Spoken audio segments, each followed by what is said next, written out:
ลโหลสบายดีทุกคนสบายดีแม่บ้านสบายดีคุณสบายดี FC มื้อนี้เฮาบ่ได้อยู่บ้านเด้อ เฮาอยู่ไสนี่ มื้อนี้เฮาอยู่บ้าน FC ซึ่งว่า FC เฮาเพิ่นเปิดห้านขายผ้าไหม โอเค เนาะประเภทสิ้นเสื้อผู้ใดต้องการสิ้นเสื้อผ้าไหมลาวที่ส่งตรงมาจากประเทศลาวราคาเป็นกันเอง แม่น แม่น ห้านเพิ่นก็อยู่เซกานอเนาะอยู่ฟอร์ตเวิร์ธเมืองฟอร์ตเวิร์ธเซกานอรัฐเท็กซัส แม่นเดี๋ยวเฮาสิพาเบิ่งเจ้าของห้านแต่ แม่น ว่าตอนนี้เฮาเบิ่งสิ้นอยู่ห้านเพิ่นก่อนมีหลากหลายประเภทสิ้นไหมม่อนสิ้นไหมออกงาน เขาสิมา สิ้น ถาม ไหมไปใส่บ้าน แม่นเขาสิมาถามเจ้าของห้านเพิ่นเนาะว่าให้เพิ่นอธิบายว่ามีหยังแด นี่ เพิ่นก็หยิบเองได้นี่จังหยิบเอง ตัดให้พร้อม ตัดให้พร้อมเอามา เจ้าเอามาฝากนี่จ้า เอามาฟังนี่จ้านี่ อ่ะ อันนี้เป็น สบายดีเจ้าสบายดีเด้อยินดีต้อนรับทุกคนเจ้าเนาะห้านเฮาก็ตั้งอยู่ดารัดฟอร์ตเวิร์ธเนาะแต่ห้านเฮาอยู่ฟอร์ตเวิร์ธเด้อยินดีต้อนรับทุกท่านเนาะสามารถส่งเครื่องสินค้าทั่วสหรัฐอเมริกา50รัฐเนาะแต่ว่าทุกอย่างแม่นเฮาตัดให้ฟรีนะถ้าว่าผู้ใดมาอุดหนุนเฮาเนาะแต่ว่าเรื่องค่าฝากค่าหยังหันแม่นลูกค้าแม่นจ่ายเอาหั่นน่ะแต่ว่าก็บ่แพงลูกค้าเนาะเพราะว่าค่าฝากจากเมืองลาวค่ะมันแพงแล้วแต่ว่าอยู่นี่บ่แพงเนาะสูงสุดก็ประมาณ25เหรียญเนาะค่าฝากบ่แพงลูกค้าเนาะทุกๆรัฐนะ มันคุ้มค่าอยู่บ่ไหนฮู้บ่หนึ่งมาค่าฝากเขาจ่ายเอง แต่ว่าเพิ่นตัดให้เฮา แม่นเจ้าค่าธรรมดาค่าตัดมัน35ตัวผืนหนึง แม่น หรือว่าสิมาครับเจ้าดาราพอมาครับเอาสถานที่ว่านเพิ่นก็ได้เนาะติดต่อหาเพิ่นกันว่าอยากมาแทกยังไม่อยากเข้ามาหาบ้านเพิ่นได้อยู่ไสกันเนาะบ่ไกล เจ้า ดาราพอเวิร์ด เจ้ามีหลายเนาะสินค้าเฮามีหลายจะมีปักดิ้งแล้วก็จะมีไหมม่อนแล้วก็จะมีไหมลาบเนาะจะมีไหมลาบ เป็นไหมลาบ อันนี้จะเป็นไหมคำฟันเนาะ โอ้ อันนี้มันไหมคำฟันหลวงพระบางเจ้าเนาะแม่อันนั้นลองแยงเลยอันนี้คำฟันหลวงพระบางแบบพื้นเมืองแบบของลาวๆเฮาธรรมชาติเลยเนาะแบบ อันนี้ไหมค้ำฟันแบบต่อหัว แม่น คั ละ นแบบคันสิ้นหลวงพระบางนี่เขาจะต่อหัว เจ้า เป็นเอกลักษณ์ เจ้าแล้วก็มีผ้าเบียงเป็นเอกลักษณ์ของแบบพื้นเมืองลาวเฮาแท้ๆว่าสิจ้ะ นี่อันนี้จะออกแบบว่าแบบปานกลางว่าซั่นๆเขาใส่ไปวัดก็ได้ใส่ไปดองก็ได้เป็นเจ้าภาพก็ได้แล้วแต่มันงามแบบเรียบร้อย เจ้าแต่ก็ว่ามีหลายแบบเนาะแล้วเบิ่งรถเครื่องสินค้าห้านเฮาหลายเนาะเจ้าเนาะยินดีต้อนรับเนาะแล้วก็เสื้อเฮาก็แม่นเฮาบ่มีเสื้อโหลเนาะเฮาจะสั่งให้ห้านมาตัดให้เบิดจะเป็นไหมลาบแท้เนาะเป็นพวกจะเป็นไหมลาบจะสั่งให้สร้างเขาเจ้าตัดมาโดยเฉพาะนะคันว่าผู้ใดตุ้ยสิเฮาก็สามารถยับออกให้ได้คันผู้ใดจ้อยเฮาก็ยับเข้าให้ได้นะ แม่นใส่มาตรฐาน แม่นใส่น้ำมาตรฐานจะนี่ก็จะนี่มันจะเป็นไหมม่อนเนาะไหมม่อนก็นี่เห็นบ่ไหมม่อนนะ ไหมม้อนกับอีกราคาหนึ่งได้ไหม ราคากับราคาหนึ่งแต่ไหมม่อนนี่มันแฮนด์เมดนี่ก็น้ำอยากสูงอันนึงแต่ว่าคุณภาพในนอน เพราะว่าสินค้ามันจะบ่ตกบ่ตกคันไหมม่อนนี่สินค้าบ่ตก นี่สินไหมม้อน สิมอน ไม่แล้ว อันนี้สินไหมม้อนนี่เหมาะสำหรับเฮาใส่ยามวินเทอร์ มันอุ่น แม่น งาม เบิ่งดูเป็นจังไดเนื้อผ้าเป็นจังไดคุณภาพจังไดอธิบายเพิ่นเบิ่งแน่ว่าโอเคบ่สินค้าเฮา ราคาเริ่มต้นนี่บอกราคาเพิ่นเนี่ย ราคาไหมม่อนนี่สูงสุดผ้าเวียงใหญ่มัน350แต่ว่าคันเอาแม่นเฮารุดเป็น330รุดให้20ดอนอีกแล้วก็แถมตัดอีก30ดอน เอาได้ดิสคาวดีเนาะ แต่ว่าคันเป็นผ้าเวียงน้อยเฉพาะไหมม่อนผ้าเวียงน้อยนี่คือตัวนี้ผ้าเวียงน้อยธรรมดา300เฮาเหลือมาตั้งแต่280พร้อมตัดให้ อืม เป็นไหมม่อนเกรดท็อปบ่มีปุ๋ยบ่มีฟุ้ยบ่มีฝ่ายป่นแม่น เป็นซับไนท์ให้พร้อมแล้วผ้าเบียงของเพิ่นเนาะซับไนท์ให้เรียบร้อย เจ้า ดีผ้ากาวให้อย่างดี เจ้า โอ้งามงสีสดใสดี เมน โอ้มีหลายสีเด้อเลือกเอา เจ้า อยู่นี่ มีครบจบในห้านเดียวนี่เด้อ แล้ว ผู้ใดอยากได้ผ้าใหม่ ชุดปักดิ้งก็เส้นเดียวกันเจ้ามีแต่หลายราคา มีครบเบิดปักดิ้งเนาะปักดิ้งสูงสุดแม่นคือสุดใหญ่คือสุดเจ้าสาวเจ้าภาพสุดใหญ่ๆสินะ โอ้ ถ้าตะกี้ธรรมดาเฮาขายมันนี่เนาะ 1,300เนาะเหลือเดี๋ยวนี้เฮามันดิสคาวตัวนี้ช่วงนี้จะเป็นเหลือตั้งแต่$1,000เฉพาะแต่สุดนี้สุดใหญ่ตัวเดียวนี้เหลือตัวนี้มัน800เหลือนี่มัน750เบิดพวกนี้แม่นอ้อ750เบิดมีแต่เพิ่นนี่อยากสูงกว่าหมู่เพราะว่ามันเป็น งานเกรดท็อปแล้วก็ใส่ เป็นไหมคำเนาะ แมนมันเป็นเกรดท็อปมันเป็นงานใหญ่เป็นชุดเจ้าภาพชุดเจ้าสาวหรือว่าชุดใดก็ได้มันเป็นงานท็อป โอ้สินไหมมอนนี่งามเลย เจ้า นี่ มันจะมีอีกสุดทางหลังอีกนึง มีหลายจ้ะเนาะเอาเปิดนั้นรวมให้เพิ่นเบิ่งรถอันนั้นประตูเพิ่นอัดอะไรให้เพิ่นเบิ่ง สินค้าเฮาหลาย มีครบจบในบอลเดียว ว้าว งาม งามมีจะสุดงาม เมนเขาบ่ต้องไปไกล นี่มีสุดนี่ทางหลังนี่อีก เมนแล้วเห็นบ่ ว้าวเครื่องหลายเนาะ เมนสมมุติว่าเขาออเดอร์มาจากเมืองลาวเนาะค่าฝากกับแพงช่วงนี้ ดีแท้นี่อยู่นี่มีครบในห้างเดียวเขาออเดอร์อยู่นี่สั่งอยู่นี่แถมยังค่าตัดฟรีอีก นี่ แล้วก็แต่ว่าเดี๋ยวนี้แห่งบ่คือละเดี๋ยวนี้จุดท่วมขึ้นมาเฮาเสียค่า DSL บ่พอเด้อลูกค้าเฮายังเลยมาเสียค่าฝากภาษีอีก เครื่องนี่มันมานี่มันสิบ่มาฮอดห้านเฮามันจะไปมาปั๊บมันจะไปอยู่โฟออฟฟิศใหญ่เขาจะกักเครื่องเฮาวันวีคถ้าเฮาบ่ไปจ่ายเงิน เสียภาษี 50% แม่นเขาบ่ส่งเครื่องแปลว่าอาทิตย์หนึงเขามันเขาตีกลับ โอ้ คือว่าเจ้า ต้องฝกไปอ แม่นคือว่าเจ้าฝากเครื่อง สมมุติว่าฝากเครื่อง35กิโลสิจะตกเป็น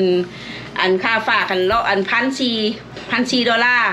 1,400 ดอลลาร์แล้วมาฮอดโฟออฟฟิศเฮามาฮอดอเมริกาเฮาต้องได้มาเสียเครื่องหนึง501,400ก็ไล่เมืองก็ประมาณ750ประมาณ700เขาก็ต้องได้เสีย700ค่ะค่าพวกโฟออฟฟิศและเครื่องยังมาอีกเสียงเสีย6เดือนเสีย2 สองทบ เจ้าคันผู้ใดฝากเล็กๆน้อยๆ100 100ปลายก็ตามเจ้าก็ต้องได้เสียครึ่งหนึงเสียภาษีอีก นึกเห็นพันสองมองเห็นหัวใจเฮานึกขึ้นได้กินเจ้าของเห็นสวนดอกไม้ มันไม่ลาบสดแท้ๆได้มันเครื่องแม่นเฮาลงทุนเองเบิดจ้ะแม่นเฮามีคนเฮาต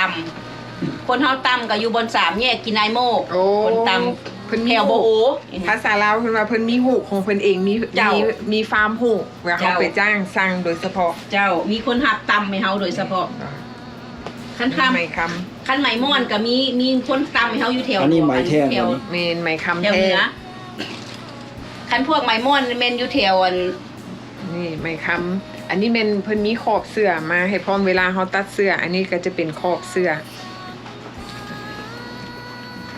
สุดนี่เนี่ยเท่าไหร่นี่ ชุดนี้แม่น250พร้อมตัดและส่งให้ โอ้แก ตัดเลยส่ง250กับโบแพง งาม งาม สุดนี่ งามงาม โอ้ เป็นไหมแท้บ่มีไหมปุ่นจ้ะ ว้าว อือหือ อันนี้แฮนด์เมดเด้อนี่บ่แม่นบ่แม่นจากบ่แม่นจีนเฮ็ดเด้อลาว โนอันนี้แม่นของลาวเพิ่นเฮาลงทุนเอง ตำฮูกเอาได้ งาน แท้ งานฝีมือง าน4มือ เป็นเดือนบ่ได้นี่เสื้อสีเลวนี่ แม่นล่ะจ้ะ งาม ก็250นี่ก็คุ้มค่าได้ คุ้มค่า เพราะว่า อันนี้ไหมม่อน ไหมมอน หายากได้ซุมื้อที่แบบว่าของอันน่ะของแบบออริจินอลนะ เจ้าอันนี้ออริจินอลเบิดจ้ะ เพราะว่าเป็นอย่างราคาสินไหมลาวมันจังแพงเพราะว่าอย่างเพราะว่าเขาใส่มือตำมันเป็นงาน ศิล ฝี ปะ มือเขาไปเห็นคนตำแล้วเขาสิบ่อยากต่อราคา เพราะว่ามันใส่เวลาเห็นงามนี่สินไหมมอน ไหมม่อน ก็มีหลายราคาเนาะทาง เจ้าตัวนี้จะเป็น180เหรียญ แม่นโทรศัพท์เนาะหรือวันนั้นเฮาสิเตือนขึ้นโทรศัพท์ให้ตลอด เจ้า ขึ้นเบอร์โทรให้ ขอบใจหลายๆ ติดใจห้านเพราะว่าตัดฟรี โอ้แม่บ้านฮู้จักแล้วฮู้จักน้องซื้อสินแล้วบัดนี้ เป็นแล้ เจ้าว เจ้ายินดีต้อนรับ เขาก็ต้องไปไกล แม่น แม่ งามนี่ก็งามมีแต่หลายงามๆเนาะ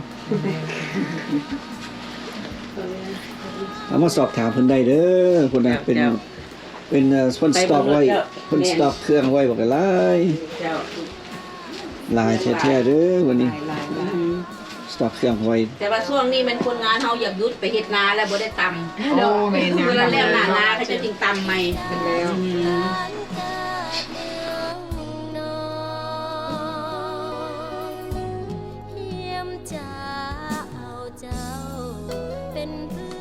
เขียวหัวเป็ด อืม สีนี่ ลาย น้ำ คำฟัน เบื่อ คำฟันไหมม่อน โอ้สีเขียว เขียวอันนี้เขียวหัวเป็ด อือหือ งาม สุดตัวอย่างเลยสุดอะไรนี่หลักร้อย ตัวนี้เป็น350เหรียญ มีหลายราคาเนาะ บ่แพงแต่พอดีจับต้องได้ ดีบ่ดีเครื่องเฮามันจะถือก่อนห้านอยู่ลาวซั่นน่ะเพราะว่าเครื่องเฮาบ่ได้ซื้อมือไผโตอันนั้นถึงหัวแม่ละ ดีหัวเนาะ แม่นล่ะเจ้า ดีหัว งามหลายงามแบบธรรมชาตินี่ เมน 350อื้อหือนี่ก็เซ็นกันนะงาม นี่ให้อุตสาห์เนี่ย งามเอาซาแล นี่เลยสุดนี่เลยสุดนี่เลย แม่น เอา ไป ล่า ละ สุด 350เจ้า นี่เอามาให้ลูกสาวมาใส่ หักเลยนี่ นี่ผมหลายๆคนมาแย่งใส่ให้ มา แม่ แย่ง น้อย ใส่กันใส่สินโตสีนี้เข้ากับคนขาวเลยนี่ แม่นอันนี้ก็แม่นเด้อนี่งามนี่ อรุณมั้ย อันนี้ยอด อรุณมาลอง รุ่นมารุ่นอันนี้มันยอดม่อน เอาลูกสาวมาพรีเซนต์เครื่องไฮเดอร์มื้อนี้ แล้ว นี่อรุณ รุ่ เลย นลูกอ่ะ โอ้สีนั่นก็ คนนี้อยากออกในตู้ ยามันเป็นเจ๊งจะมา อันทั้งทุกเครื่องนี่พี่ลูกอันนี้ทั้งรูปนี่ตีนนี่ทั้งมันเป็นลูกแน่ หลายราคา ราคาเดียวกันเบิดพวกม่อนนี่มี350เทมตัดให้เด้อตัดฟรีให้ มาพรีเซนต์ขายสินเด้อมื้อนี้โอเคดีเนี่ยยับมาเบิ่งดู สีเอาทั้งกลางเนาะสีเขียวนะ อะไรก็ได้ โอเคว้าว3 สีงาม หลายราคาเด้อมาทำราคาได้ วันนี้ถามด้วยว่าอันคุณภาพโอเคบอเนื้อผ้าโอเคบอ ของไมมอนของแท้เวลาเขาจับนี่เขาสิรู้สึกว่ามันนิ่มมือเนาะมันรู้สึกว่ามันแน่นมันนิ่มมันเขาสัมผัสได้ว่าความนุ่มนะเป็นของแท้เขาจะว่าไมมอนของปลอมเวลาเขาจับนี่มันสิแข็งมันเหลว แล้วก็ฟุ้ย เมนอันนี้มันแน่น มันแน่นแล้วมันบ่ฟุ้ย เมนแล้วเนื้อคุณภาพละเอียด แม่นจับเบิ่งดูเนื้อผ้า เนื้อผ้าแน่นดีงามละเอียดโอ้งามเบิดทุกสีว่ะ แม่น งามเบิดทุกสี โอ้ยเอามาเลือกเอาเด้อพวกน่ะสิ้นเพิ่นอยู่พี่มาเลือกเอารถเป็นตับเป็นกองอยู่พี่ ยินดีต้อนรับเจ้าเด้อ แม่น แม่นไม่ค่ากระใจดีใจดี เจ้าขอบใจหลายๆจะยินดีต้อนรับ มาโลดพ่อแถมให้พ่อให้โลดบ่ได้ยากใจใหญ่ ว้าวได้ว้าว เว้าได้ใจใหญ่สบายลูกค้านี่นะเวลามาซื้อน้ำแม่ค้าบ่ถ่าต่อแล้วแม่ค้ารถไปถ่ารถ มาว่าคือข้อกินโบที บ่แบบว่าแม่ค้าเอาวันนี้สิให้ลูกอันยิ้วอันนี้แน่ ใส่สุดเอามาให้เพิ่นได้งามบ่มากบ่ นี่ลูกน่ะคันดองน่ะลูกเป็นจังซี่ โอ้ย มันต้องจังซี่งานดองน่ะมันต้องว้าวรวดเนาะ แม่นออก สี บัว แจ้ ม่ว ง งนี่เนี่ย ในกระโปรง นี่ได้ล่ะนี่เลย เดี๋ยวเอารุ่นมาลองสีมันดู so beautiful honey โอเคนี่น่ะso beautiful คันดองแย่นายเนี่ยลูกโดนจังซี่เนาะสัญญาก่อนเนาะลูกเนาะบัดนั้นจึงว่ากันอ้าวฟ้าโอ้ so beautiful อันนี้ ยังพาเบียงว่ะ งานดองมันต้องจังซี่ลูกนี่งานดองมันต้องจังซี่ It's so stand out นี่ It's very pretty โซผู้ดีคันเจ้าเฮ็ดดองนะลูกนะสลาให้ลูกจังซี่แล้วก็เอาไว้ซื้อไปดำนั่นเลยส่วนลายดองมันจะช่วงนี้เบิด โอ้สีนี้ลายสีนี้งามลาย บ่เห็นเด้อสีนี้เด้อ สีบัวเนาะบ้านเฮาห้อง สี เนาะ บัวสีออกบัวม่วง บัวม่วง แม่นคันซื่อๆนั่นก็จังพี่ก็ได้คันเราบ่มักสีเขาเลยคนต้องเอาชอบ สีชมพูเนาะ สีนี้มันตัดกับสีผิวเพิ่น แม่นงาม เด้อันนี้ตะกี้ปกติเขาจะขายมัน850เดี๋ยวนี้เหลือ งานไม่สุดนี่ ผู้ชายมันต้อง เดือนนี้ดิสคาวเหลือตั้งแต่750แท้มันจะเป็นจังซี่เนื้อผ้านี่มันเฮาใส่ไหมมันและไหมคำน้อยแล้วก็ใส่ไหมคำฟัน2เส้นอนุญาตเด้อคันเป็นของปลอมนี่ถือบ่ได้มันสิขาดสิหักแต่ของแท้นี่ย่องปานนี้ก็บ่หักรับประกันคุณภาพอันนี้แม่นเฮาการันตีเลยเฮาลงทุนเองเฮาเฮ็ดเองเบิดเนาะแย่ของแท้ๆเบิดรวดเฮาลงทุนมีแต่ของดีๆว่าจังซั่นรับประกันเวลานุ่งและดอกก็จะบ่หักเนาะดอกก็จะบ่หักบ่ย่วยรับประกันคุณภาพเอาแม่เอาเลยเด้อบัดนี้ ทีเมย์ได้บาทนี่ เอาดีๆเด้อครับเพราะว่าคันเฮาเว้าไปแล้วมันสิสวนกันหั้นนะให้แม่เป็นเว้าก็ได้มันสิบ่สวนกัน อ๋อต้องให้อนา สร้าง ต้องให้สร้างมาอธิบาย แม่น โอ้ แม่ว่าผ้าไหมเขาเป็นแนวใด โอเคกลับมาเลยนะโอเค อันนี้มานี่มันชุดปักดิ้งเนาะปักดิ้งนี่แม่นคนเฮาตำเองโอเคเฮาบ่ได้ซื้อไผมาขายต่อแม่นเฮาลงทุนเองเบิดไหมนี้จะเป็นไหมคำแท้ไหมคำน้อยเนาะแล้วก็ป่นใส่ไหมคำฝันฝรั่ง2 เส้นแล้วก็ใส่ไหมมันแล้วเวลาเฮาตำเนาะแม่นคุณภาพแม่นเนื้อผ้านี่แม่นดีเบิดถึงว่าเฮาสินุ่งปันจังได้กับยาดอกนี่นะเวลามันเถื่อกันดอกก็จะบ่ฮักบ่ขาดเนาะอันนี้เฮาสิค้าประกันคุณภาพให้เด้อนี่ถึงว่าเฮาสิย่องสิซักปั่นมือก็ได้ก็บ่เป็นหยังเนาะความฮักความของใหม่นี่บ่มีฮักเลยเฮารับประกันคุณภาพเนาะอันนี้มันทานเฮามันลงทุนเองแล้วก็ให้คนเฮาปักเองถ้าว่าลูกค้าผู้ใดอยู่ต่างรัฐบ่หรือว่าอยู่แถวดาราฟอร์ดเวิร์ดชุดแล้วแต่มีงานคอนเซปต์อะไรต่างๆเนาะถ้าว่าต้องการอยากได้เป็นคอนเซปต์บอกก็แม่นสามารถออเดอร์นำแม่ค้าได้เนาะแต่ว่าคันถ้าออเดอร์นี่ถ้าว่า3-4ชุดขึ้นเมื่อแม่ค้าขอเวลา6เดือนเนาะเครื่องก็จึงสิได้มาครบเนาะเพราะว่าชุดนึงนี่จะมาประมาณเดือนครึ่งจึงได้ชุดนึงเนาะอันนี้มัน all handmade เด้อลูกค้าเด้อแม่ค้ารับประกันคุณภาพเพราะว่าเฮาเฮ็ดเองคนเฮาเฮ็ดให้แล้วเฮาเป็นคนลงทุนเด้อลูกค้าเด้อรับประกันคุณภาพยินดีต้อนรับทุกท่านเนอะอ้าวงามเบิดทุกสีจ้ะเป็นจังไดงามบ่ งามหลายโ ต้องได้เบิ่งคุณภาพได้งามบ่แล้วแต่ต้องได้ให้ คุณภาพมาก่อนเนาะ ให้เจ้าเบิ่งว่าเปรียบเทียบว่าคุณภาพนี่สมว่าแม่ค้าเว้าบ่หรือว่าสิย่องเอาซื่อๆนะก็แม่นว่าจังได๋ แม่น ก็ งามสมคุณภาพเพราะว่าผ้านี่แบบว่าเนื้อแน่นเนาะเนื้อแน่นคือแม่ค้าเพิ่นว่านุ่งเข้าไปแล้วรู้สึกว่านิ่มเนาะนิ่มแบบว่าบางเทื่อเขานุ่งเข้าไปมันอาจสิแบบว่าคันคาย นี่บ่ขาย คายนี่บ่คายนุ่งเข้าไปรู้สึกว่ามันนิ่มเนาะถ้าหากว่าผู้ใดต้องการต้องมาลองเองต้องมาสัมผัสต้องในสิว่าเฮามาโฆษณาแบบว่าจริงๆย่อขาย แต่ต้องมา นนี้บ่เนาะ ต้องได้มาเบิ่งกฎความจริงสิได้ แม่นบอก3-4 ลายแต่ละลายบ่คือกันเด้ อือหืออั อันนี้ก็จะเป็นลายหนึ่งต่างหากเป็นลายหนึ่งต่างหากมาแล้วบ่อยากออกห้าง ยินดีแล้วจ้ะ